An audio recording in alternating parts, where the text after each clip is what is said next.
We did it! Hey everybody, welcome to Stealthy Elf Productions. We are here together for realsies. Real! We're not just like, yeah, we can actually touch each other. We're not just like separated through boxes. Guys, this is Unearthed Inheritance. This is, well, technically session 44, right? I don't remember. I believe so, according to my notes. But this is the first of our solo sessions in our downtime moment here. So we're going to start off with, well, how about you introduce yourself? Hello, I'm Button. My pronouns are they, them. I am Blue Button on social media when I'm not here playing Cressida, who is about to have a real good time, as always. You can find me over on Tales Archived, where I play Echinacea Belrose in Known Realms Telesh. And I play Anorian Springtide in Pirates of the Dual Seas. Tool C's? 2 C's? We got 2 C's. Wow. That's awesome. Guys, I'm going to be your GM. My name is David. My pronouns are he, him, and you can catch me here as the Game Master of Unearthed Inheritance and Sansi Saga. Both of them are Pathfinder2e actual plays in our homebrew world of Histaeria. And then I also show my face, or several faces, lots of faces, over on Tales Archived as well when I play Jin, the changeling bard in Pirates of the Dual Seas. And then normally you'd be able to catch Alec, the man behind Tales Archived himself. He would be playing Finn in this campaign, but our party is split. I did it. Yeah, true. I ran away. True. Yeah, we have it all on video. It happened. There's evidence. That would be session 43. You should check that out too. Okay. Well, Button, shall we start? Okay, yeah. Let's do it. I feel like I'm kicking the table and Hannah's gonna... Me also. Right? I want to put up a shield right here. But there's a dog. There's a dog. Okay. Well, I wonder who did our recap today. Did I do a recap? Did you do a recap? No, I don't know. sir. That's okay. We Yeah. finished fighting the nightmare. The final blow of which was dealt by Anatole after me failing to be a bard, trying real hard to be a bard, and distract the nightmare with a shard from the dream that would help, I believe, help the nightmare return to the dream world, or build one here, kind of unclear as to what its intentions were, but they weren't good for us. You did more than Finn. Finn Finn got knocked out. Finn went to bed. Finn was asleep the entire time. Finn helped Pascal get the shot he needed. Health is doing a lot of lifting there. He helped. He was, never mind. I was about to say something crazy. So you can say it. He's not here. No, I really can't. Okay. Okay. After Anatole defeated the nightmare, he returned to the people of the town of Damaril and assured them that as the king of the Sansi, he would protect them. And Cress led everyone into a very deep bow, and everybody followed suit. Yes. Except for Finn. And Pascal noticed. Mm-hmm. And that's fine, I'm sure. After we dispersed, funeral arrangements were made for Tony the Tigerfish. Tony the Tigerfish. R.I.P. And R.I.P. Tony the Tigerfish. I'm in the chat for Tony. And Anatole began to hobnob with the town, and a dragon decided it was her time to play mom, which was super effective against a very vulnerable Finn who felt like he had failed to do his part during the fight against the nightmare. As this was the second time, it put him to sleep. True. True. Taking advantage of Finn's vulnerable state, Zephrine convinced him to embrace her. And whatever that means for having a dragon in your brain chained up, I'm sure that she will only do good things for Finn. Because she's been so nice. After this embrace of the dragon Zephrine, Finn approached Cress and confessed his feelings, and Cress took it super well and reciprocated those feelings and turned into a dragonfly and flew away. Immediately. Yep. Super healthy. Not confusing. No mixed signal there at all. Yep.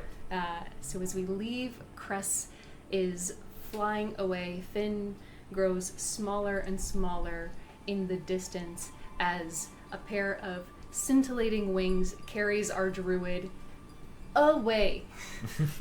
Out. Cress, where do you think those wings carry you?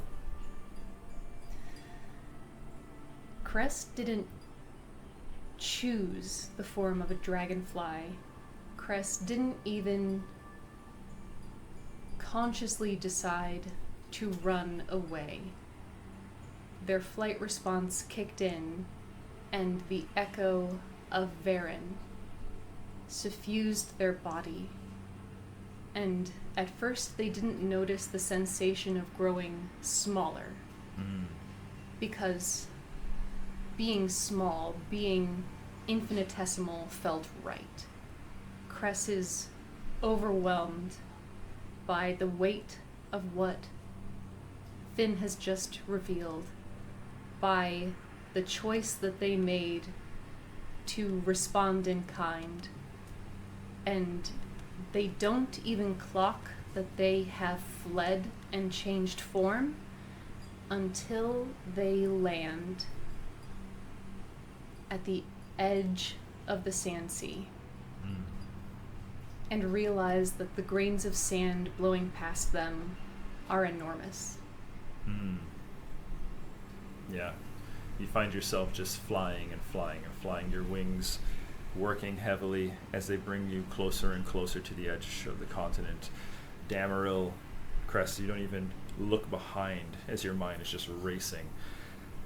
And as you near the coast, the wind begins to pick up, and sure enough, you feel the push of it against your body and the grains of sand pelting at you. Not quite so much grains, but proper, like, almost stones at the size that you are currently at.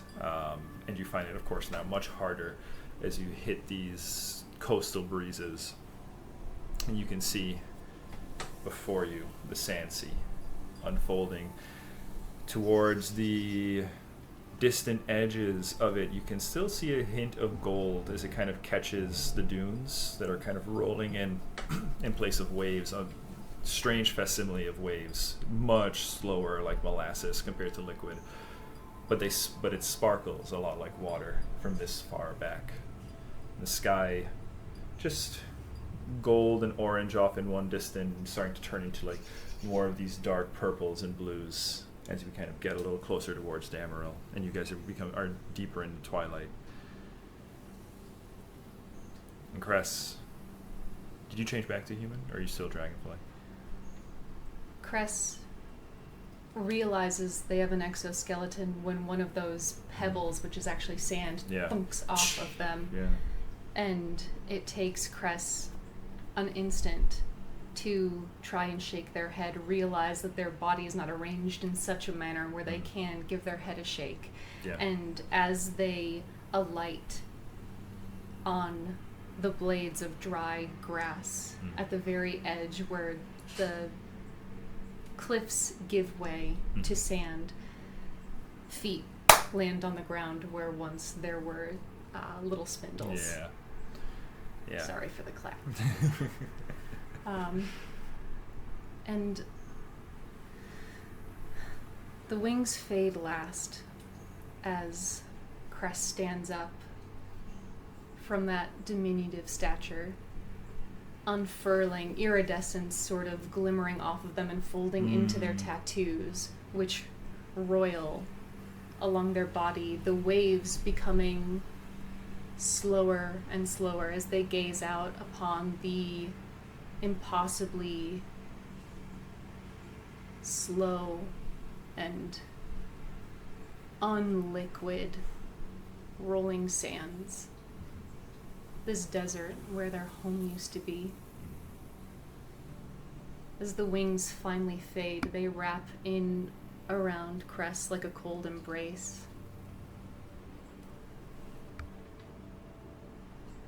What the fuck did I do? question uttered as you stare out towards the horizon. You feel confused and alone.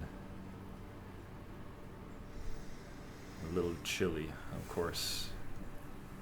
And then you become aware, Cress, of the sound of footsteps crunching behind you on the dirt and a hand reaching over your shoulder and warmth radiating from the body. You feel Anatole's hand reach out as yours reaches up, grips your hand. He says, "Hey now, you took off pretty quick there."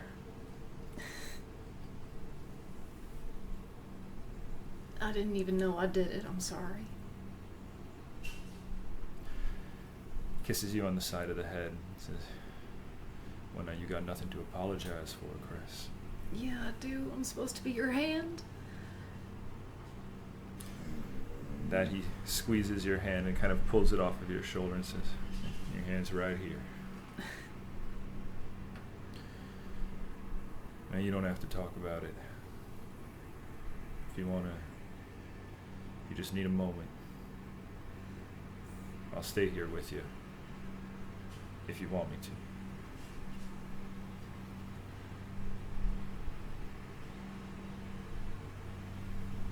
Cress has been awake for a while and has adjusted to this land that is in perpetual dusk. The feeling of the warmth radiating from Anatole reminds them that they were cold. They'd forgotten. And they know it's selfish, and they know that he has better things to do. But this is their best friend, and they're so confused and ashamed. So what's a little more shame today? They turn around and they just sob into his shoulder. Anatole embraces you fully, and he just holds tight while you sob. He strokes your hair, and that warmth, Cress, it pulls that emotion out of you as you finally find a place, at least for now, that just, it feels familiar and safe. When so much is going on.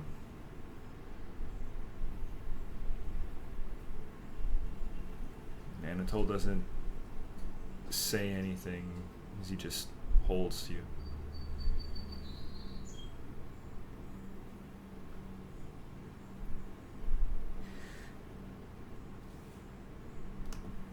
I'm still a fool.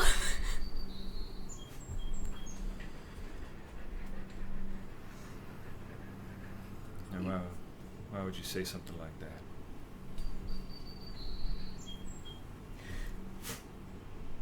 Because it's true. Because it's true. And it can't be. It can't keep being true. So I need to say it. And remember it. So that I stop being a fucking fool. Well, now you seem mighty convinced. So far be it from me to disagree with you, but I do feel it necessary to mention that there is an entire town's worth of people to our backs right now that would disagree with you.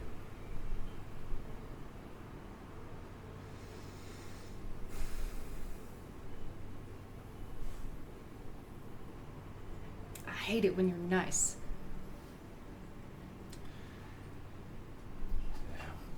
Well, that's what friends are for, Chris.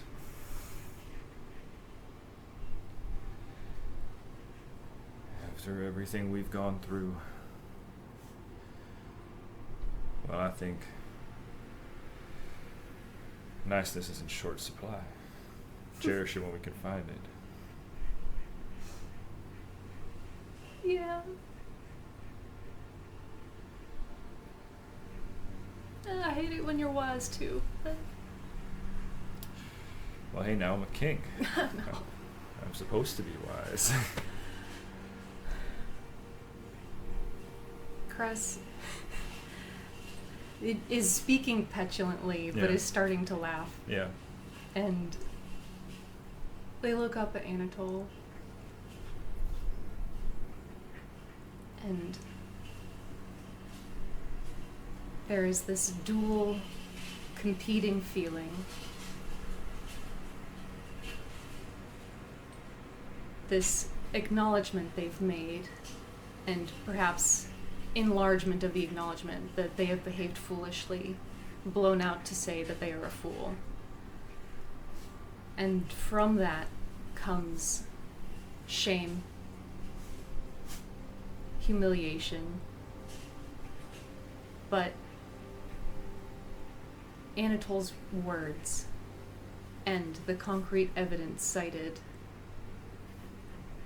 the fact that Anatole sees something hopeful while Cress is despairing, it gives Cress hope for the future. And the concrete hope is this king radiating heat in the cold night, speaking wise words to a fool. Oh, well, I'm sorry to dispel that image in just a moment. All right. Because I think that we live in that moment for a while. And Cress, as you start to steady, held by the man you believe to be a just king, a wise king, Anatole offers a hand and gestures as though he plans to walk down towards the sand sea, towards where that slow molasses kind of grinds up the shore, right? What would be a beach in normal times.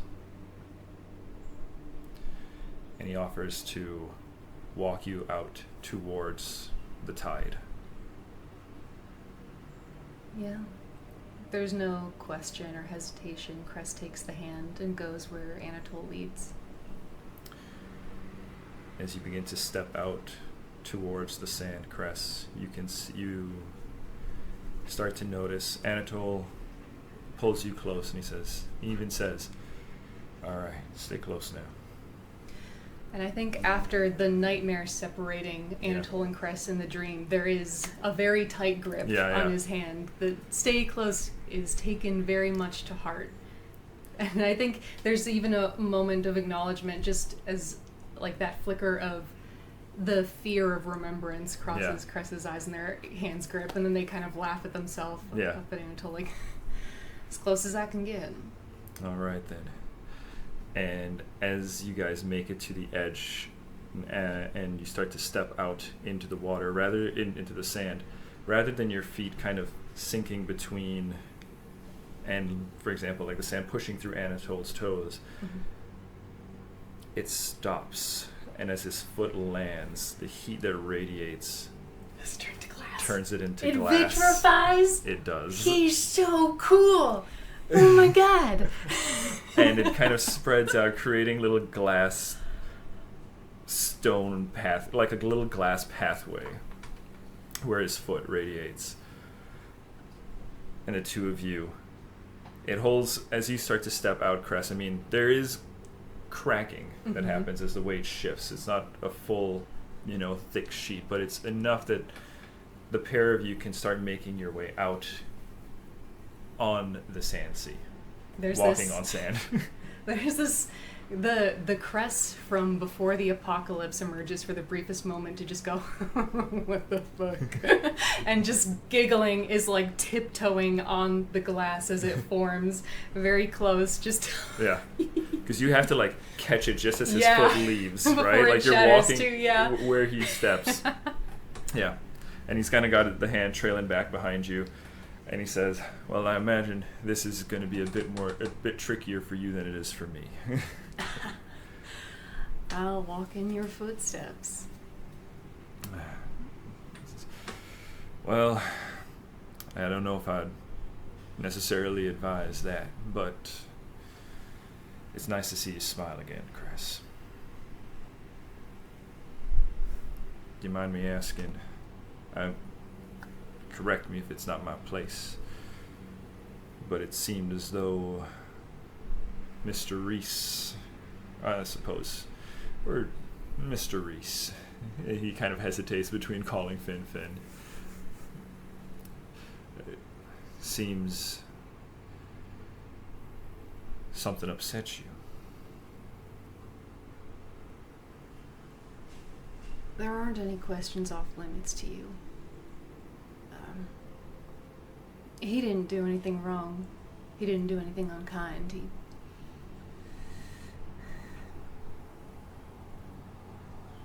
He's so...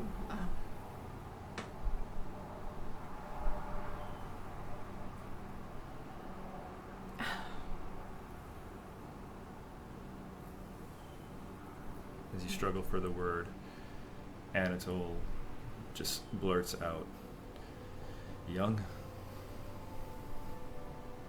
Sorry. No, that's...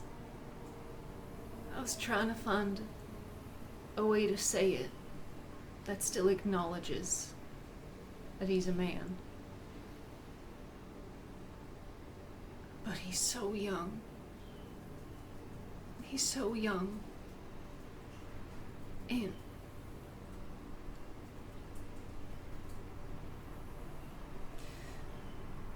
And his life isn't the litany of mistakes that mine is, and he doesn't know. He's so... I know. In the interest of honesty, it had been something that I've had some concerns about. First time I came across the pair of you together, well, he was unconscious. Seaweed mound had him in its grips, and you saved him. And then there was that whole incident at the gates of the vault, the entrance to the vault. And then again today.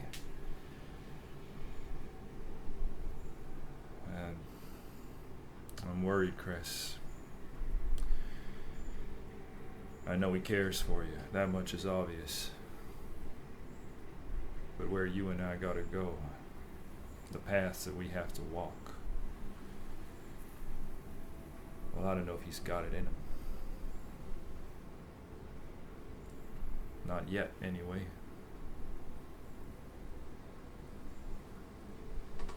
He's Anatole. He's so strong. And I know, listen, we all can't be you. You're special. But he's so strong. And he's gotten me out of so many binds. I know you've seen some of his harder days. But I assure you that I'm the weak link. It's me. From where I'm standing, well, it seems we're going to be disagreeing on a number of things this evening then, Chris. All evidence that I've observed point to the contrary, but I trust you, first and foremost. And I know he's got strength within him. I've seen it. Yeah.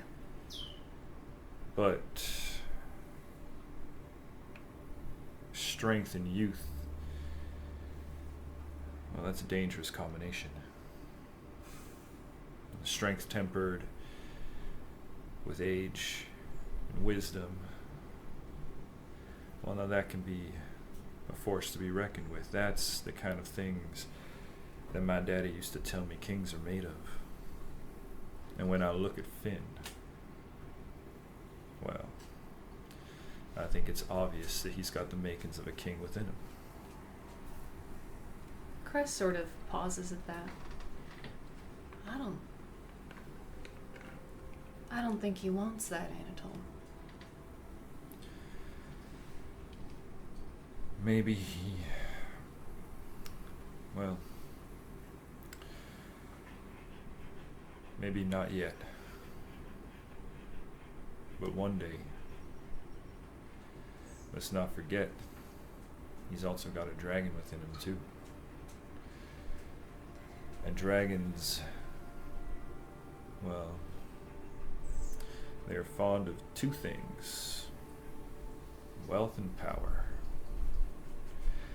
And kings find themselves flush with both.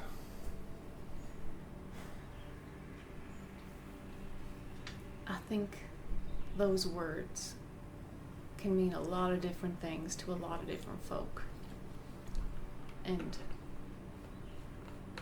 I've only known Finn for like a month, but I'm such a fucking fool. But I think that wealth to Finn looks like safety and community. I don't think that what he wants is the sort of wealth or power that a dragon like Zephrine seeks. A dragon like Cuthbert, that's a different story. Well, I ask you then, Cress, do you intend to continue to serve as my hand? Yeah. Only if Anatole, if you don't want me to, I understand. Of course I want you to. I'm more concerned that with you comes Finn. And now I don't think Finn's got much interest in being of any sort of service to the King of the Sand Sea. I don't think that's true at all. Cress, Yeah. Me laughing. Yeah. Not Cress laughing. Cress has no notion of the tension between Finn and Anatole. They think that these two are coming together. Yes. He wants a safe world, and I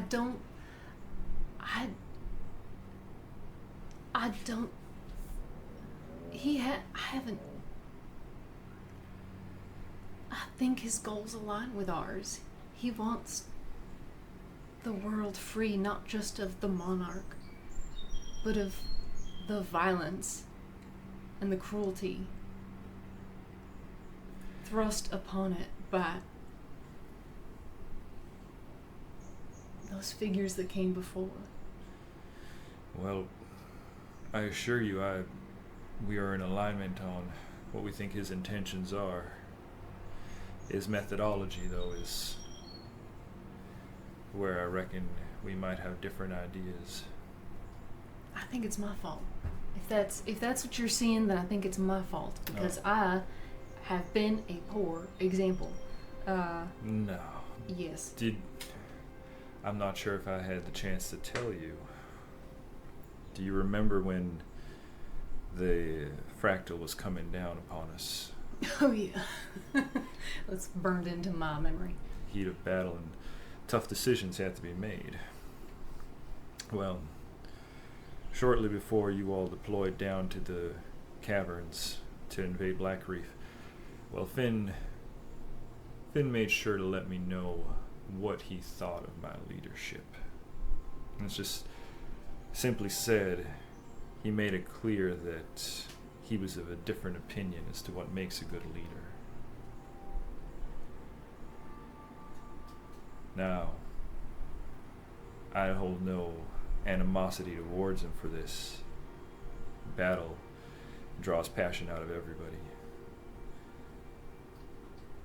But at the same time, I don't want to force someone to be of service if they don't trust me.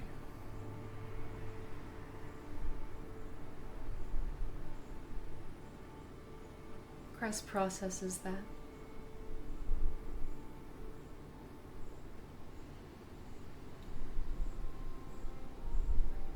An hour ago, I would have told you that I know Finn's mind pretty well. And I would have reassured you.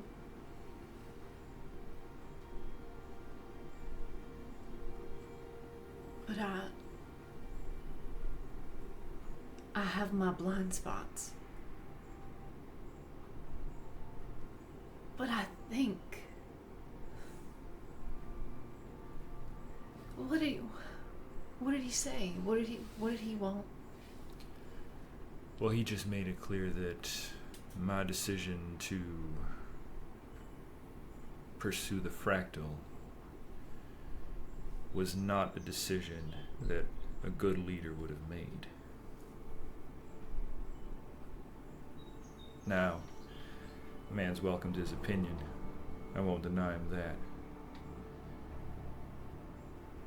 But it is something I consider when I'm deciding who watches my back.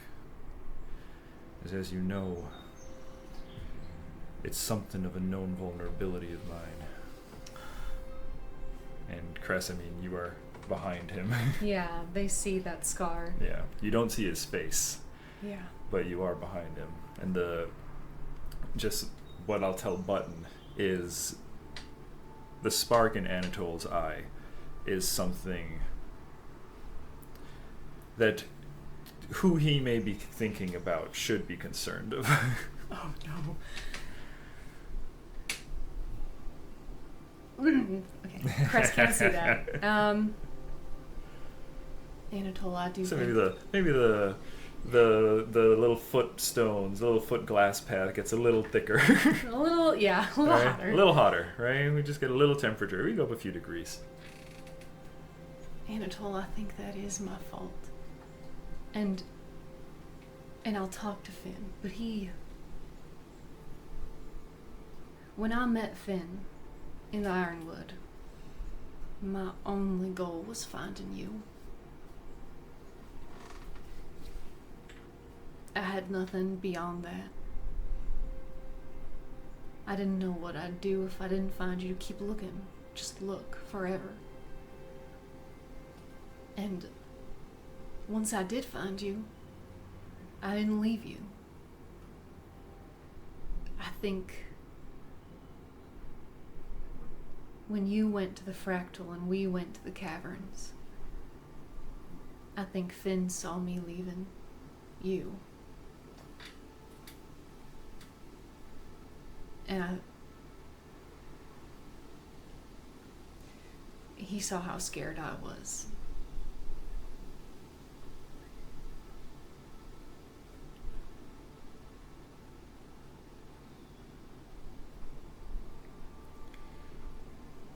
As the two of you walk a little bit more, at the mention of how scared you were, Anatole pauses, and as he does so, the heat continues to radiate outwards, creating a larger platform that the two of you can stand on.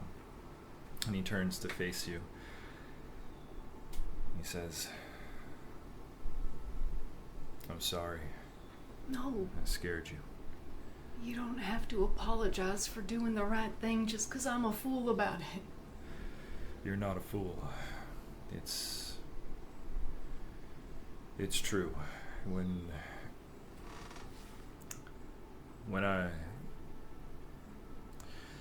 Well, here's the thing, Chris. When I came back, the first and only thing on my mind, I am somewhat ashamed to admit, was not the faith of my kingdom,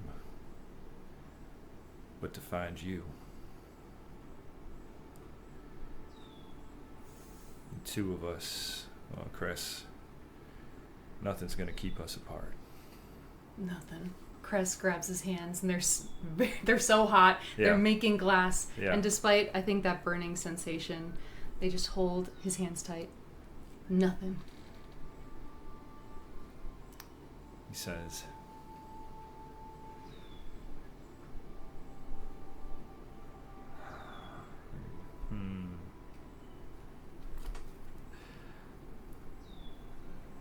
The two of us, at the end of all things, we'll always have each other. There will always be time for Cress and Anatole. 'Cause we'll make it so. He gives you a hug, holds you in close, Cress.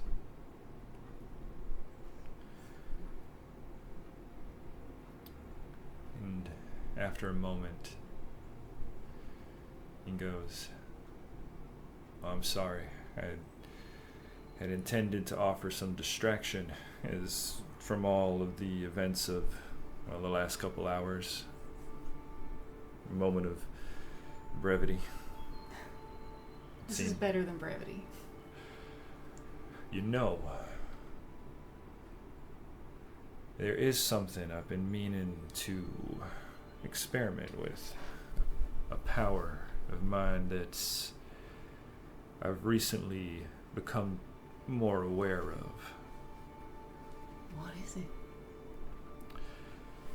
Well, I'm not quite sure myself, but if you'd be willing to help me, perhaps we can figure it out.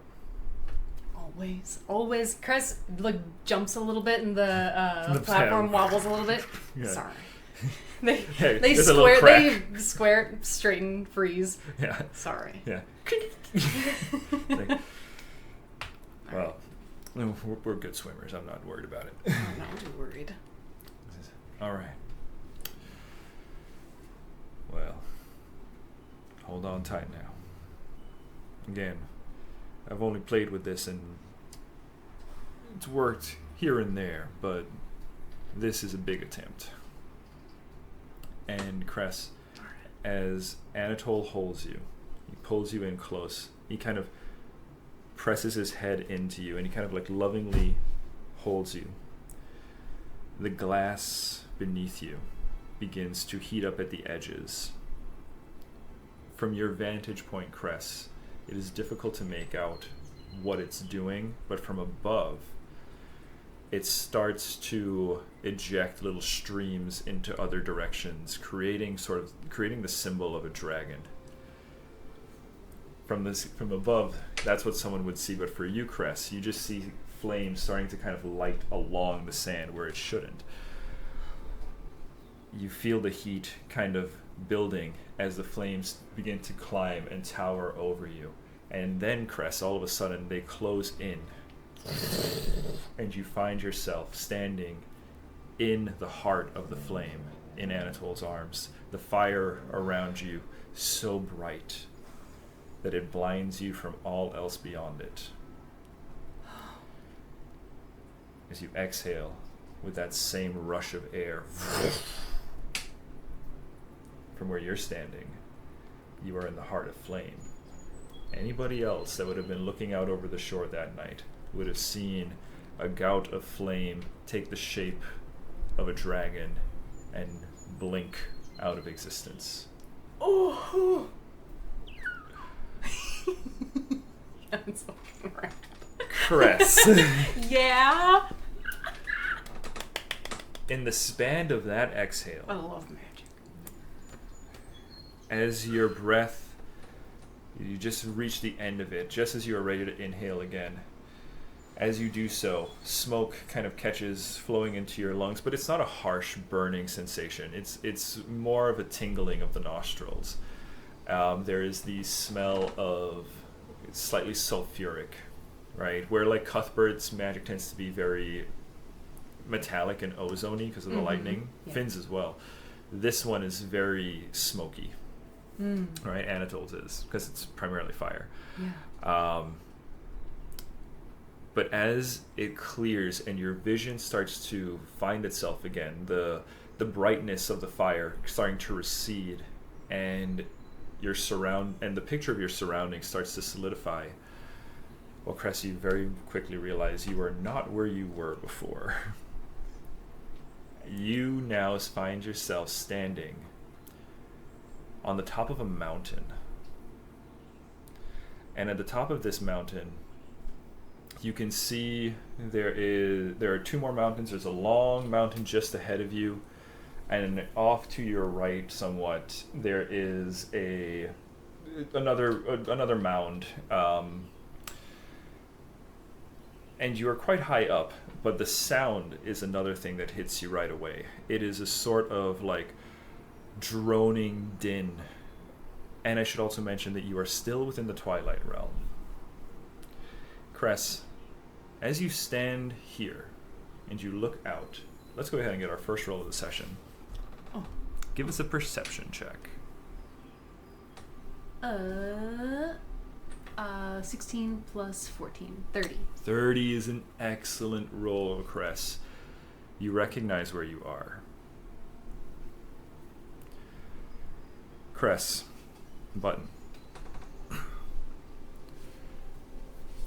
What helps you recognize it is that you had just seen a very similar landscape earlier this evening when you were in Anatole's dreams, and the dream began on a mound island of Zeladil. So where once ships seeking the city of the Sea Elves would have seen 3 mounds just jutting out of an emerald sea, where you find yourself now are 2 large mountains. Oh my god. That are now separated by a gorge into which the sand sea continuously pours, creating giant sandfalls on either side. Oh no. The city that was once hidden underwater has been revealed to the surface. Its battered faces unmasked in the sea's absence. Tall columns of stone and dried coral along the outside of the mountain that marked the entrances to subterranean spaces are now laid exposed and bare like bones of a carcass. On many of the wider ledges that jut out from the mountains, that reach across the expanse below, what majesty of civilization once stood there has been caved in by the relentless pressure of waves, if they weren't just washed away entirely. Despite all of this, the main feature that cues you in to realizing that this is Zeladil is the trench. You've seen it from above countless times. Even under the sheen of water, you can recognize the shape of this trench crest that remains now, even in the Sandsea Age, deep, dark, and seemingly endless. And you can see the deep resonant hissing of just massive sandfalls making their way around the mountain, just pouring into the trench.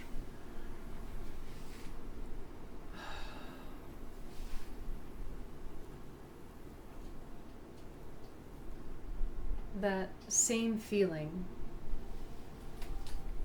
that instinct taking hold before consciousness catches up, that took Cress to the edge of the Sandsea as a dragonfly, now has them staring into that trench.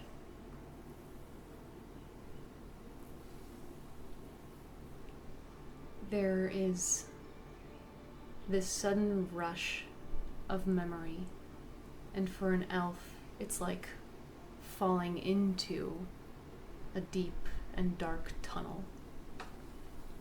Past decades. And Cress remembers nearly a century ago when their sister Cleantha pushed them into that trench, and Anatole dove after them and saved Cress and became their friend. There's that vertigo of looking back into the past in the mind's eye while seeing that destroyed thing before oneself. And they don't map onto one another. They are so different, where once the depths were submerged and a current would carry you and dash you to smithereens upon the rocks. Now there is only sand falling as if through a sieve or an hourglass. What happened to Cress, that death that Cleantha had planned for them, could not happen the way she had planned it now. The world is changed forever, and that chasm without its waters is no longer a crushing tunnel. It is a yawning chasm into the place within the world that holds the ocean. The ocean that Cress knows is still there, but buried beneath all of this fucking sand. And this sand is pouring into that ocean. If we want to take the fight to those thieves who stole the ocean, this is one place that would lead us down and through and to them. And as Cress stares into it, thinking about how Anatole once saved just Cress, there is the grander thought, whose aperture has widened to include the whole world, that Anatole could dive into that trench and save everyone. Not just Cress. Cress, as that thought holds you, that realization, I need a will save. No. Okay. What do you mean? Why? Will. 33. Here's the thing. No. What do you mean? 34. God damn it. That is a critical failure. 33 is a critical failure? 33 is a critical failure. Who the fuck? Who? Who did this? You have these thoughts, Cress, and as you are staring into this abyss, you don't even realize, as those thoughts are coming to you, as this plan takes shape in your mind, you don't realize that you've been walking towards the edge of this cliff this entire time. And I'm sure you've seen Dune. Uh-huh. You know, when they have like the... Uh-huh. That starts as you approach the edge of the cliff.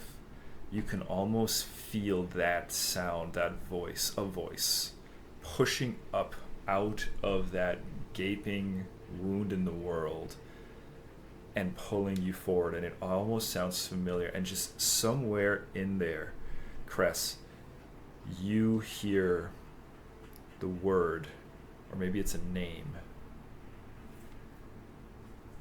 Dreamer. You don't go in. I was like, am I about to have to fall gently? You're like about to take a step off, as Anatole reaches out, whoa, Chris, easy. Can you hear it? I don't hear shit. And as he's saying that, Cress, your senses start to kind of like zero in again, and it is loud out here, right? One, you are pretty high up, right? Mm-hmm. The wind's kind of whoosh, blowing around you, but two, it's that the sand kind of, as it grinds across itself into the pit, it's like, it's very loud, right? As Anatole's kind of almost like yelling towards you, even though you're so close, as he kind of like pulling you back away from the edge, and he says, I know you might be eager to get down there, but that's way too fast of a way to do it. It is at this point that Cress realizes they're not in another Anatole dream. Yeah. Oh, good. Yeah. Oh, fuck! Cress like backs up a little bit further. He goes, I know. And he looks around and he starts to realize now too where you guys are. And he slows and he goes, I know. Because Anatole has also not seen Zeladiel like this. The last time he saw Zeladiel, it was still underwater. And Cress, being a druid, being someone very much oriented towards the natural world, you can clearly see on these mountains where the water line was. I was thinking about that. That like, oh, there's all the like crust and like seaweed and the like, when you see like at lakes different. Yeah. Quick glance here, Cress. It's a good 8 to 10 miles of water that's gone. So those mounds that were originally above sea are now like 8 to 10 miles taller. So fucking cool. And Zeladiel, which was also quite low down, like several miles, is really just above the sand sea. Some places were actually deeper, meaning that they are below where the sand sea is. In fact, Cress, I think that typically the upper nobility of Zeladiel lived on the interior lower end of the city, right? It's the mirror image of like surface towns, right? Where the high point is like where the nobility go. The deeper you are, the more noble. Exactly.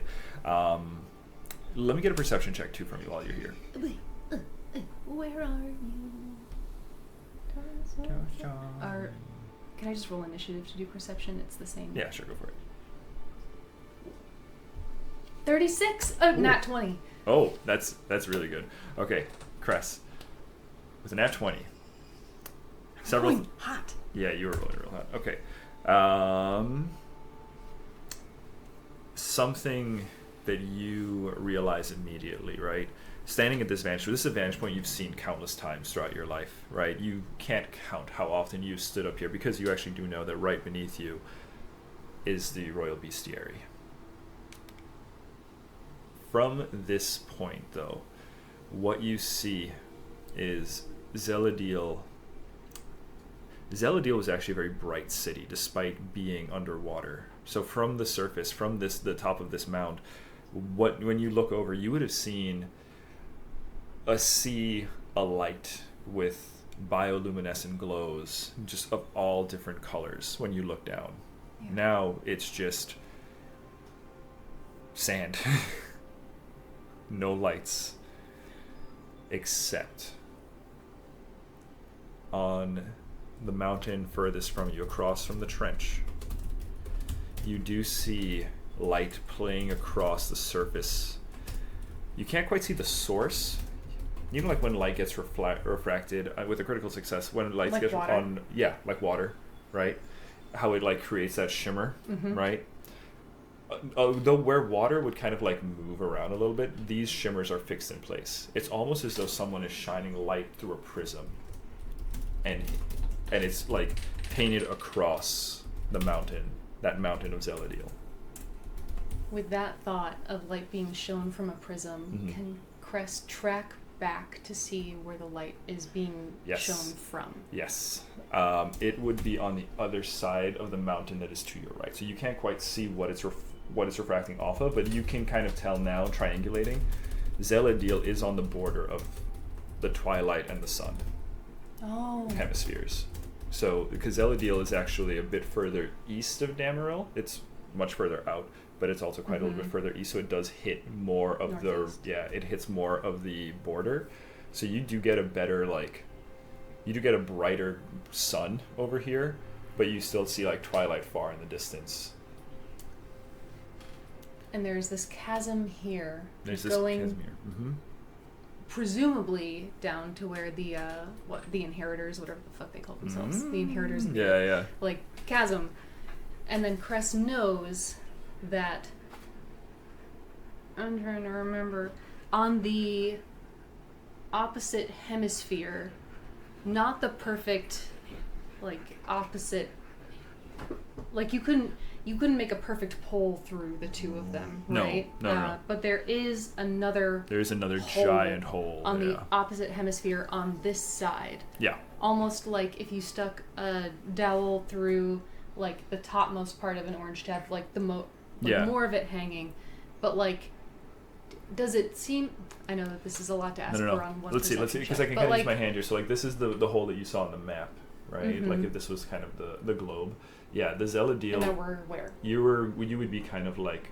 Oh, we're pretty close to it. Yeah, you're pretty... Yeah, I mean, I'll give you a map on break to give you a better navigation. But, yeah, you do know that there is another giant hole that leads in.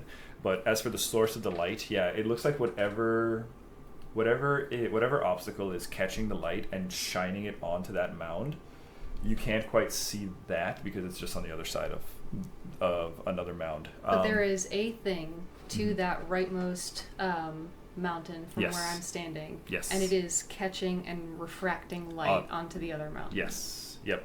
Correct. Kind of draw it. And there's nothing in Zeladil that I would be like, oh, that's the dome. Like, that's the big shiny thing. Not from that angle. Not with a natural 20. You would know not from that angle. There's something over there. Anatole looks up and goes, over where? Cress points to the light and then points to where the shiny thing would be. You think something's making that light? Yeah. David, how many fractals, it's been a minute, were at Zeladil before one changed course and came to Damaril? That's an excellent question. I'm not going to require a roll for it because you're on it. It was just the one fractal. Just the one. But who knows how long they'd been here before you guys noticed that they were at Zeladil, right? I like where your head's at, though. I'm going to give you the hero point. Yay! I'll take it. Yeah. Your thinking is thinking. Okay, my thinking is thinking. Do I get a hero point for my bad recap? Yeah. Of course you get a hero point for your recap. Thank you. I wouldn't even call it a bad recap. That was a good recap. Thanks! My unplanned recap. So, there's something over there. If it isn't a fractal, then it might be another vessel. Anatole kind of now pulling you, the two of you kind of moving away from the edge, trying to maybe even get like a better angle to see if you can see what it is, right? As you're kind of hiking along, you do notice that Anatole is lagging behind, stopping, sitting down, and as you say that, he says, all right, well, I guess we ought to head over there and deal with them. Shut up. Cress goes to... You're being ridiculous. You clearly need rest. What are you talking about? You clearly need rest. You... We could both use a rest. Agreed? Agreed. As your hand, I recommend that you go to bed expeditiously. Well, as your king. Well, first order of business. We find somewhere that we can rest then. He says, given where we are, the bestiary ought to be below us. Yeah, it's right there. Cress is looking at Anatole. Yes, it was Cress's bestiary, but only because Anatole gave it to them. And, he obviously had, he had his laboratory attached to it. Yep. And that place is precious to him. And it is their shared place. Yes. Yeah. It's what they've built together. Yeah. Yeah.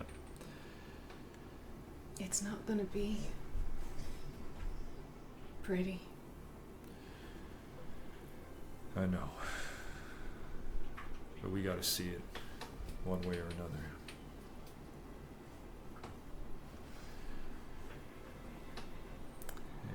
The two of you start solemnly making your way down. There are... Cresses, I'm just saying, Yeah. just because they've been divided before and they're Yeah. a little triggered, traumatized. They are, once again, have a death grip on Anatole, and they're going to be... This is why I opened so many tabs. What are you called? Trying not to put my knee into the shot, like Hannah, because Hannah doesn't want that. Oh no. They're going to use. No, that's not it. Send help. Paizo, send help. Send help. Paizo. And sponsor. I forget what it's called. It's one of the lower. It's one of the ones I got early where Cress can turn their hands into like vines. Oh yeah. Where? I don't know where It's it okay. is. It's in here. Part of your Untamed Form thing, I think. It is, yeah. I just don't know why it's not all popping up under Untamed Form. But they are, like, just mechanically, I'm using the, like, the focus point. They're, like, their fingers are elongating and turning into vines, and, like, unconsciously are just wrapping around his arm. And they're turning into, like, a Saharan, like a hot weather creeper that like thrives off of the heat, and are just attached. Yeah, well, that's going to be very helpful because as the two of you make your way down, Anatole does. You do find Cress. It's good that you do this because Anatole does lag behind at points, right? As you kind of catch him, you catch him pausing and like yawning for long periods. Right, his eyes are starting to kind of have like sunken in bags. Like the fatigue hits him very quickly. Yeah. Right, but he is not the only source of heat that you find. Is as you get deeper and deeper and deeper, and some of these tunnels are like very narrow as the seas and everything kind of move through the sand sea and all that stuff. I mean, some of the tunnels are not in perfect condition. You do find yourselves having to like squeeze through areas, duck through areas, and keeping hold of each other would have been tricky, right? But you're on top of it, and you guys have dark vision, right?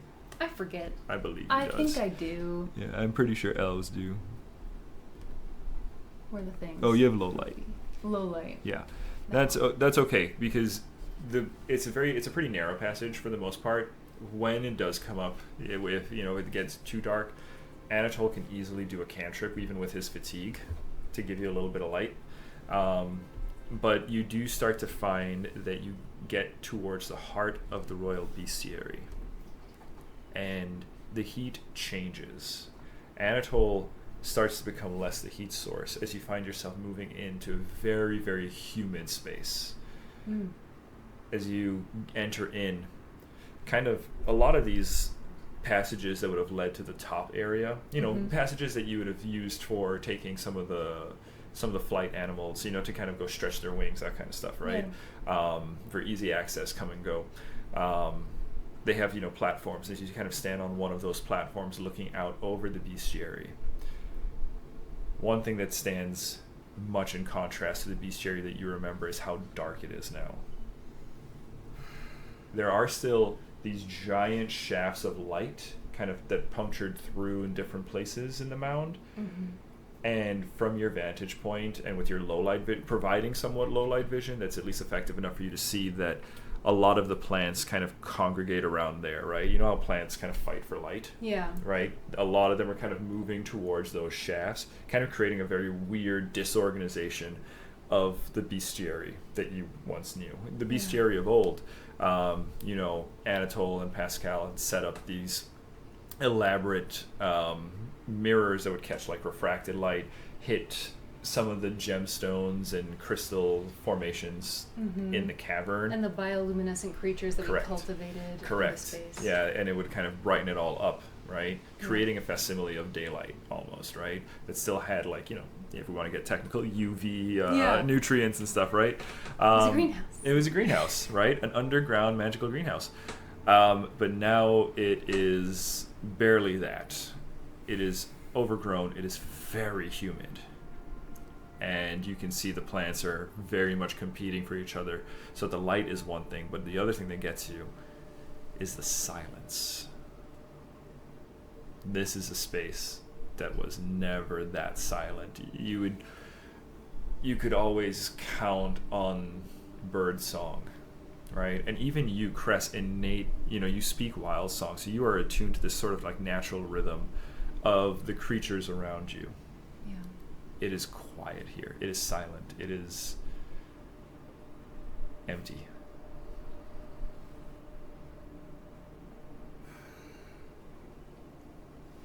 Cress stares down at what had been, for a century, their life's work. The work of seeking out living things. Things that had been the runts of the litter that were not going to survive on the surface could thrive here. Things that Cress now realizes they related to very much. If they were just put into a different place, maybe they would thrive. And in this silence, this incomplete darkness, Cress looks down at the tomb of everything they tried to save.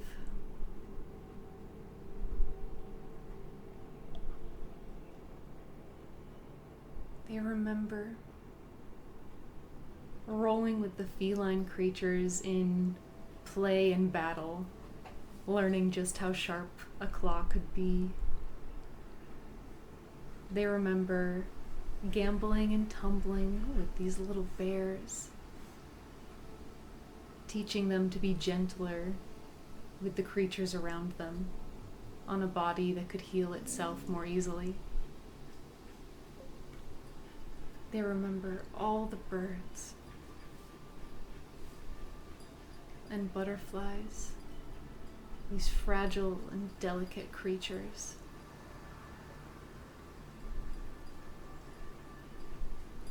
On whose mended wings they could create new families with fewer predators, animals that had been taught to be gentler to each other here in this controlled, idyllic Eden.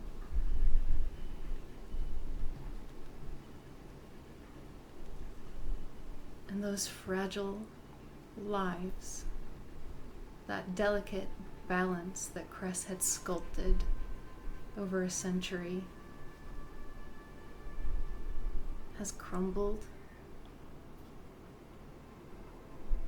into something as fine and weightless and dead as all the sand above them. And it breaks their heart.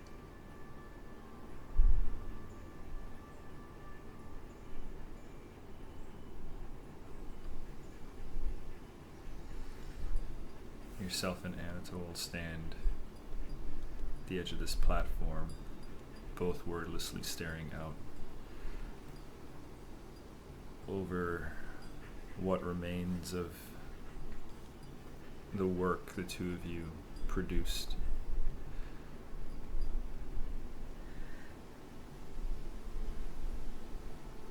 He has no words here, Cress, as he barely manages to, after a moment, pull himself up and choke out. Come on, let's keep moving.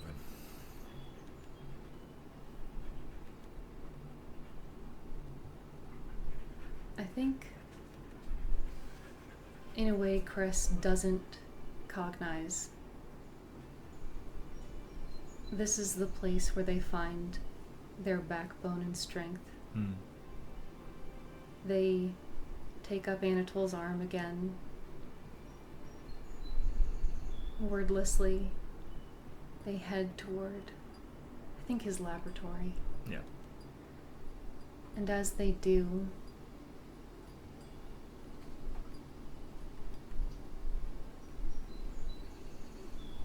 Back strong, eyes keeping watch. It's Anatol's turn to be supported today, as he has gotten them this far and brought them to an important reminder of what was and what should still be, and with his leadership can maybe be again. Cress is, at turns, his shadow and his eyes. They do their best to keep him oriented in such a way where if we come upon bones, he doesn't see them. And they just do their best to get him somewhere he can rest. Alright. Give us a perception check, Chris. Okay. Two of you making your way down towards 32. the heart. Jeez, you are on fire tonight. That's awesome.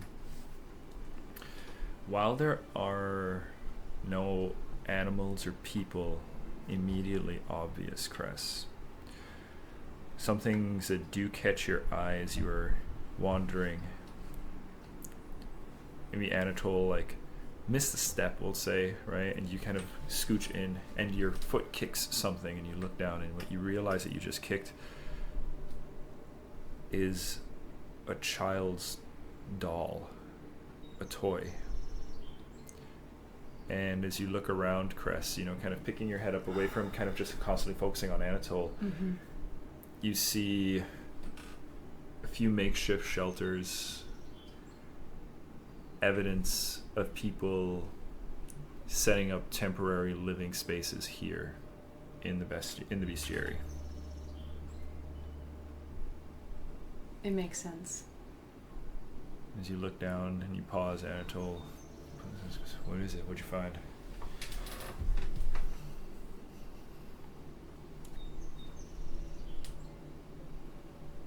I found where people came to survive.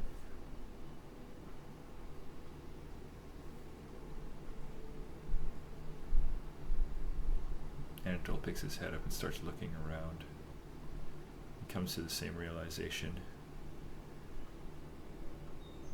This is where they ran for shelter. It had resources. It was enclosed.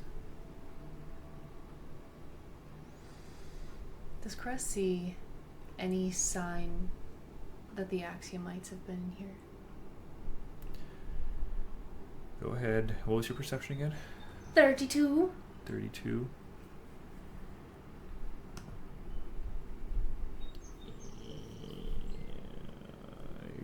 Yeah, Cress. You do find, actually, that passages, as you're kind of exploring now, getting a lay of where people had kind of set up, sure enough, you do see obvious signs where paths have been intentionally cleared and cut with exact precision. Almost perfect symmetrical precision that someone just randomly swinging a machete or something wouldn't be able to do, right? Cress, you're with a 32, being a druid, like, highly sensitive to these things. I mean, you can see the lines and angles. You can see sections where there is a tree where, like, half of it is cut open in almost like a rectangular shape, right? There was a precision here that is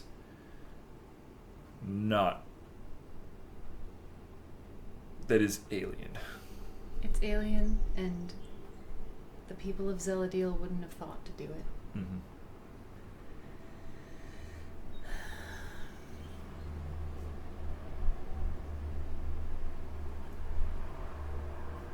I will confirm with your 32, though, the space is empty now except for yourself and Anatole. Yeah. Like you don't need to worry about like Axiomite's hiding in the shadows or anything. Yeah.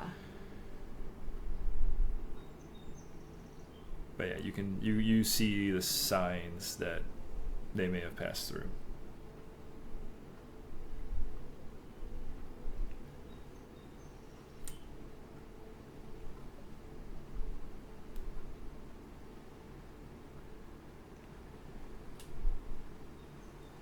As you take it all in, Cress, Anatole calls out after a moment. He says, "Hey, I found it."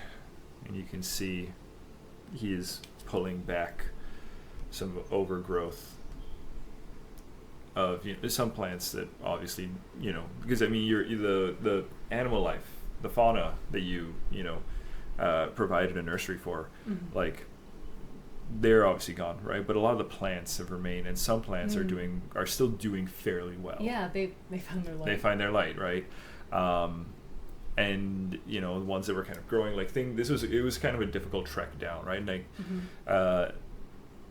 you weren't alone in kind of tending to the plants, right? There were other druids. I think you being probably the most at least very much in Anatole's eyes, the most important one and the leader of them. They did their part to, at least keep like pathways clear so that, people could come in and walk through the bestiary, right? The animals didn't just have game trails, but they had, paths that they could, navigate comfortably. Those being now overgrown and untended. But Anatole does manage to pull away using a trident to kind of like pry open some trees and stuff and kind of push them back, cognizant not to burn them away, right? But you do see he manages to find an opening, the entrance to the lab, right? It was very disguised, kind of. People knew that Anatole had a space in this room, but not necessarily didn't make it obvious where it was. Right, it's kind of like a secret, kind of hidden behind some rocks and some vines already. So coded. Exactly. Just like, no one will know. No one will know my secret room. It does find the space though. It finds the entrance. Other people, it's clear though, did find it, as the doors are not there. It looks like as he enters, people had kind of come through. A lot of his materials are no longer here, right? It looks, I don't want to say raided, right? That's not the word, but it was anything that was useful in here has been taken. Crest gets it. There's no how could they Yeah. I appreciate that. I think Anatole is of the same boat. Honestly, he has the mindset of, if there was anything in here that made their lives easier, good. Yeah. Oh.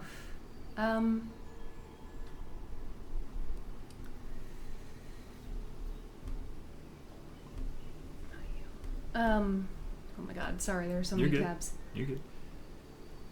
I think actually, how about here is where, as the two of you kind of settle in, Cress, and you're kind of taking stock of the room, and you're being hit with all these realizations, and just the, returning to Zeladiel, as you're taking it in, shortly after arriving here, you can look over and see that Anatole is already kind of slumped up against a wall.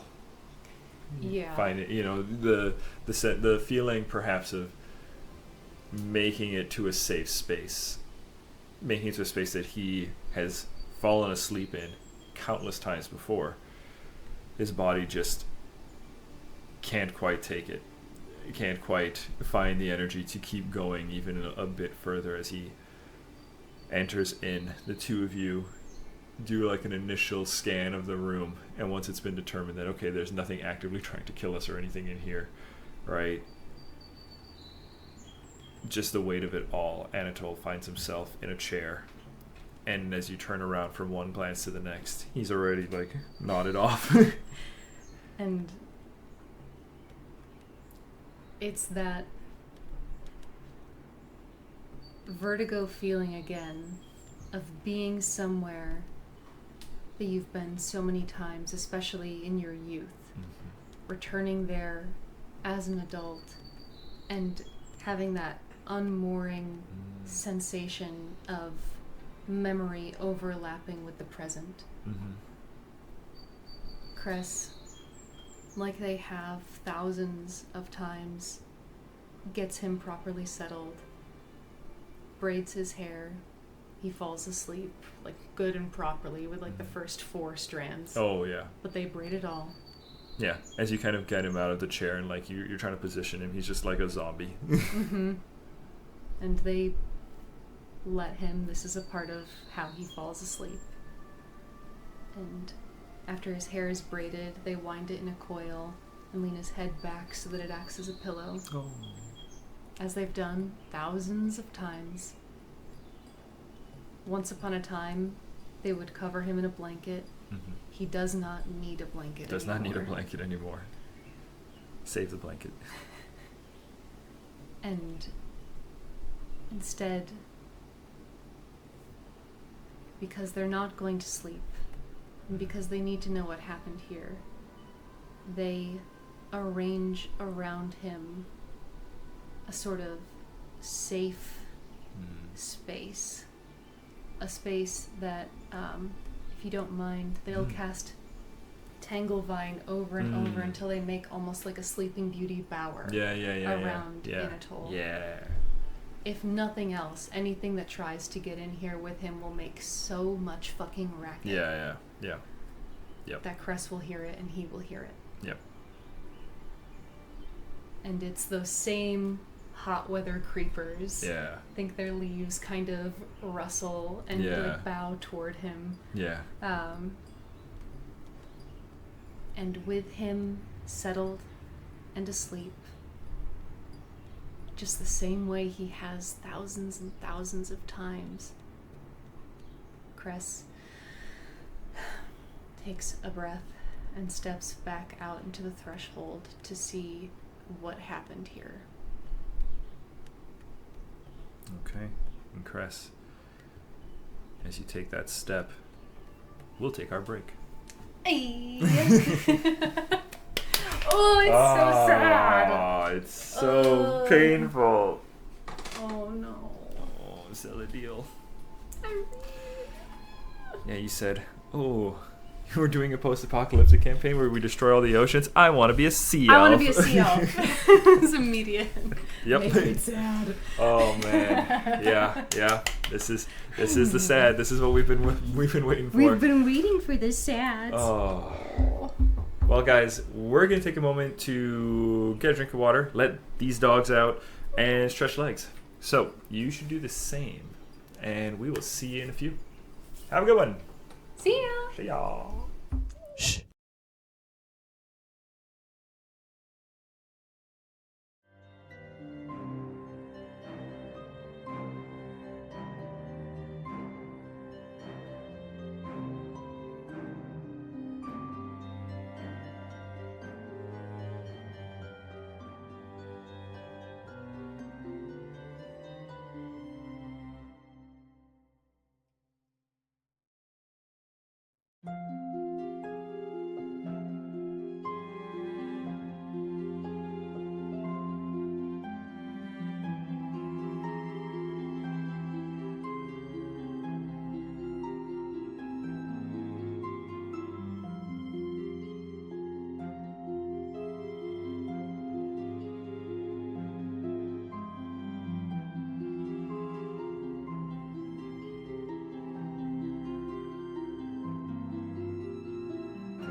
Hello, We're everybody. We are back.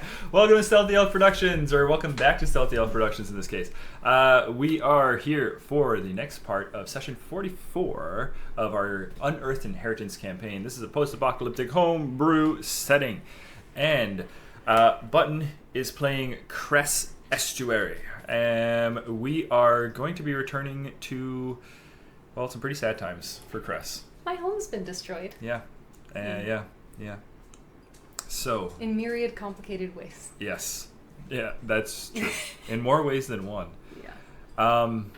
And Cress, we're going to pick up pretty much very close to where we left off. You've just used the Tangle Vine to create some protection for Anatole as he rests. You find yourself unable to do so, unable to rest. You need to see what has happened here, what's transpired. And as you are exiting out Anatole's lab from maybe one of the interior rooms where you left him, let's get a perception check to start us off here for this part of the session, for this little bit of exploration. 28. 28. Okay, 28. As we mentioned, there are very few supplies left in Anatole's... No, let me get out of here. Sorry. Doggy is dogging. There are very few...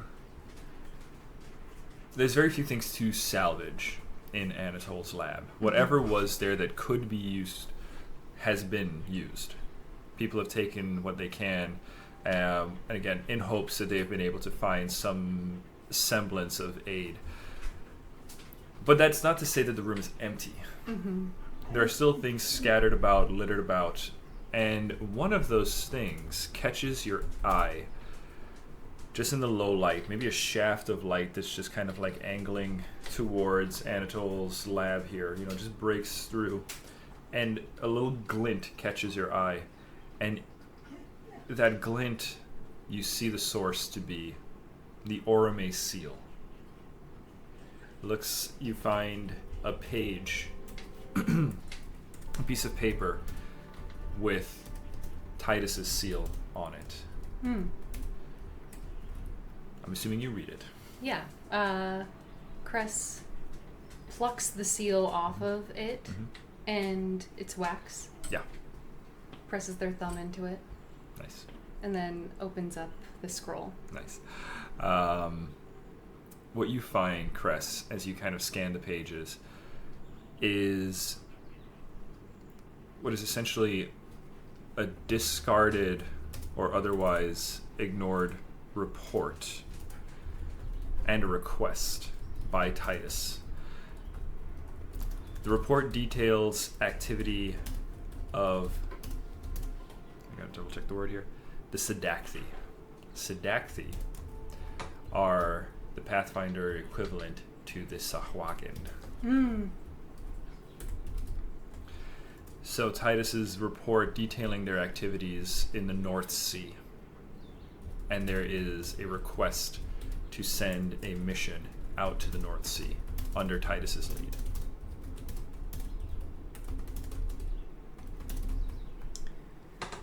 Okay. The North Sea.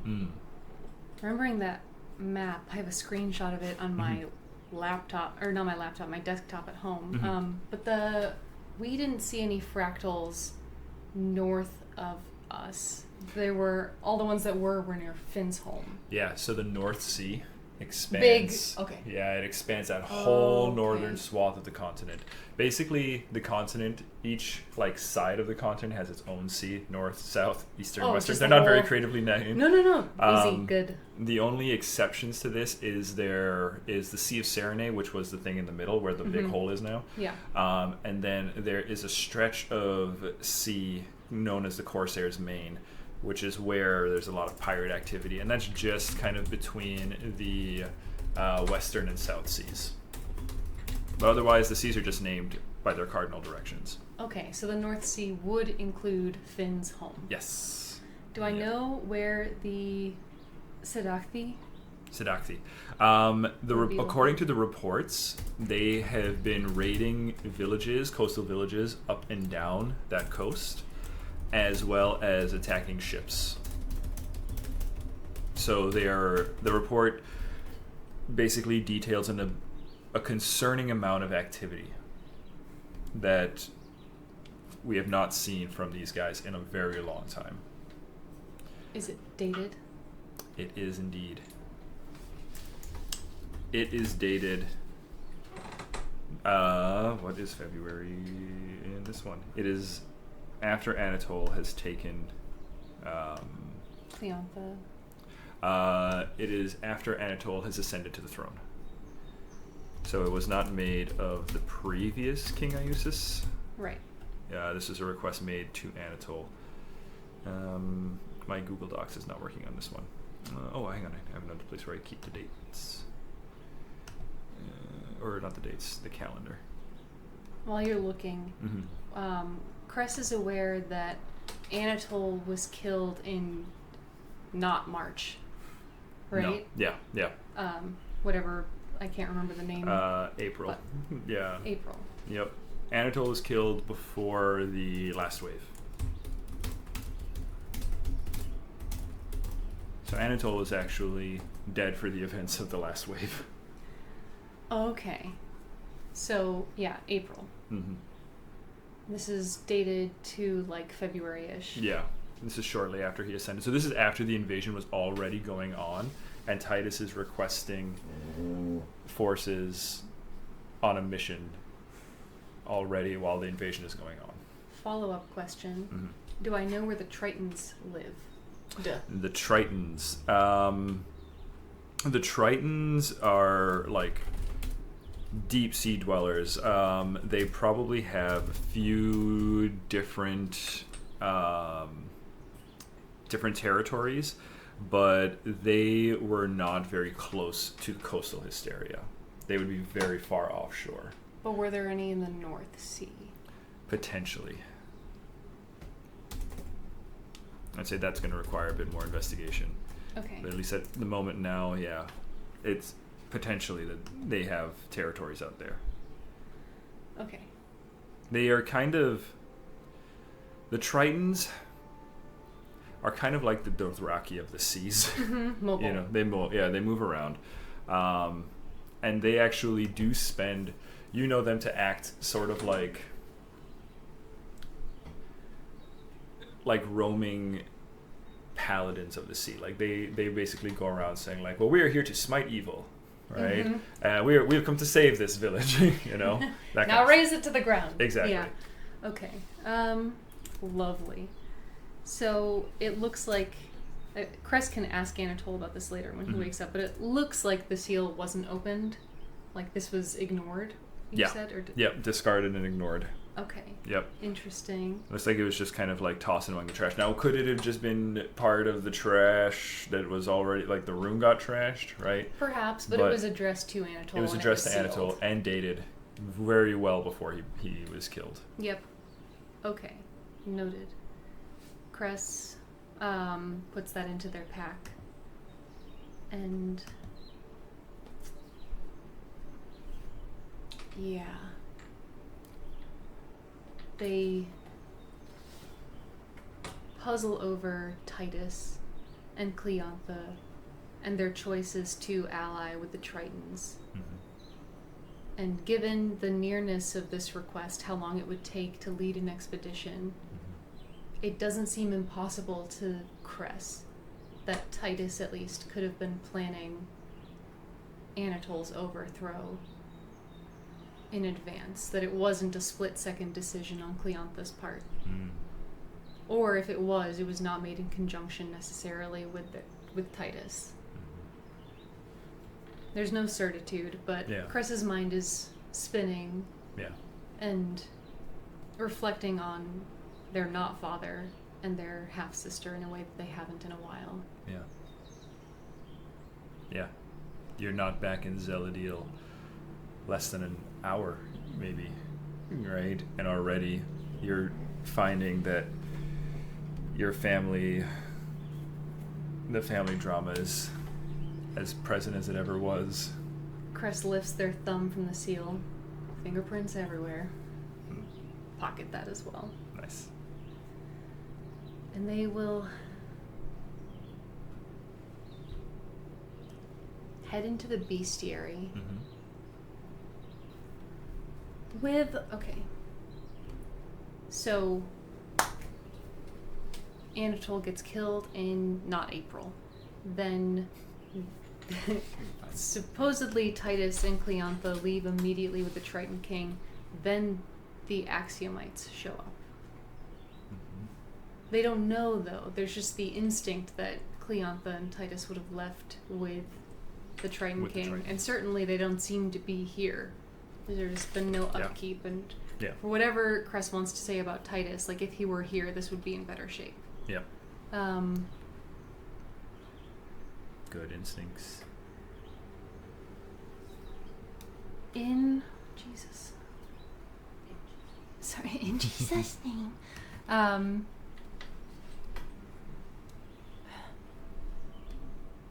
Okay. Cress would like to investigate the paths that the Axiomites cut into the bestiary. What does it seem the purpose of them was? Was it just, like, if it was getting around, where to? Yeah. Looks like... Okay, Cress, let's go ahead and give me survival. Where are you? So sorry. I apologize. Okay. 36. Sheesh, right? I know. 36. You can tell that as you were looking around, Cress, 36 is a very good roll. This was a very systematic approach to exploring, and as you using your survival, tracking what appear to be little scuffles in areas. The conclusion between the tracks, the pattern, and just some of the damage you see on some of the trees, with a 36, I think you can safely deduce that it looked, because you also recognize these similar tactics with poachers, it looks like your creatures were collected.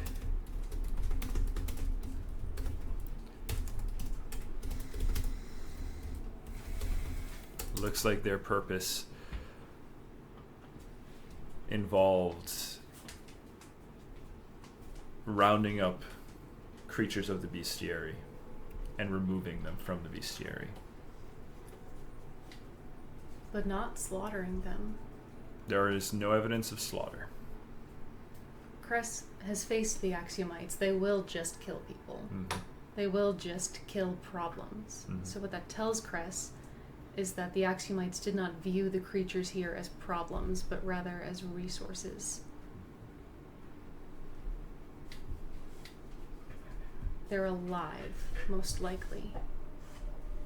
And in the current state of things, the Axiomites are probably the ones who can best tend to them. And there's this weird amalgam of fury and relief that Cress is feeling. The relief is they're not dead. If they were dead, their bodies would be here. Yeah. And then the fury is you're doing something to or with them. Yeah.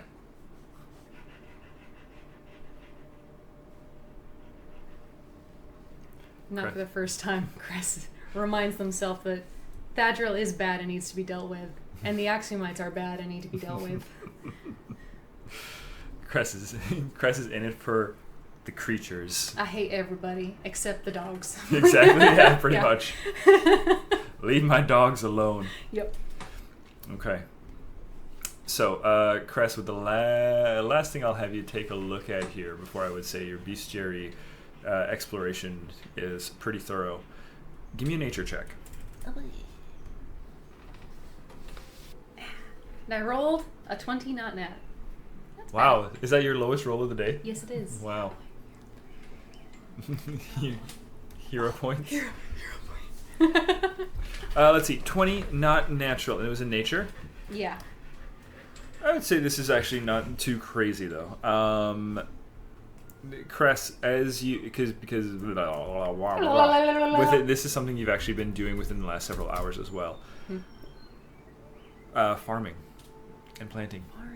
Yeah, and as you are making your way through the bestiary, there are still some plants that you think you can probably grab seeds and cuttings and stuff from if you wanted to expand Dameral's plants. Yes, they will absolutely do that. They take seedlings, cuttings, and as they do, they're just so hopeful. And I'm asking with the understanding that I don't expect this to go anywhere, but Cress's real hope is in this question. Okay. Does it look like anyone maybe intentionally arranged these plants? Does it look like maybe someone is keeping themselves alive here? There is this goal in Cress's mind to find a survivor. No, unfortunately. These appear wild grown. No sort of intention is obvious behind their growth. Cress looks for a sign. They fail to find it. They stick the seeds in their bags.